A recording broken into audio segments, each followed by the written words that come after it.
Well, WNBA star Brittney Griner is recovering tonight at a military base in San Antonio, and her agent says she's played basketball for the first time, and her first move was a dunk. The Biden administration is now intensifying its focus on bringing home another American held in Russia, Paul Whelan. We get more now from CBS's Nancy Cordes. One of the first things WNBA star Brittney Griner did with her newfound freedom this weekend was to pick up a basketball and hit the court at Fort Sam Houston in Texas. Her father telling CBS News, "I felt like I had 500 pounds lifted off my shoulders." She probably spent 12 hours just talking.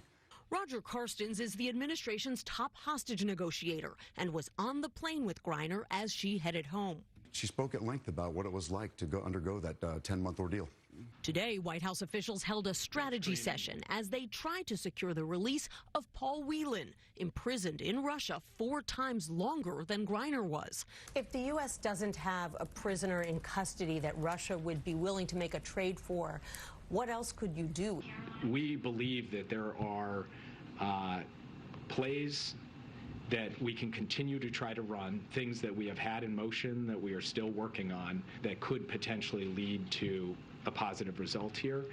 The White House is still defending its decision to exchange Griner for notorious Russian arms dealer Viktor Bout. Former President Trump claimed that he turned down a deal with Russia to trade Bout for Paul Whelan because Bout has killed untold numbers of people with his arms deals. But Russia expert and former Trump aide Fiona Hill said there's another reason Mr. Trump never secured Whelan's release. He was not particularly interested in Paul's case in the way that one would have thought he would be.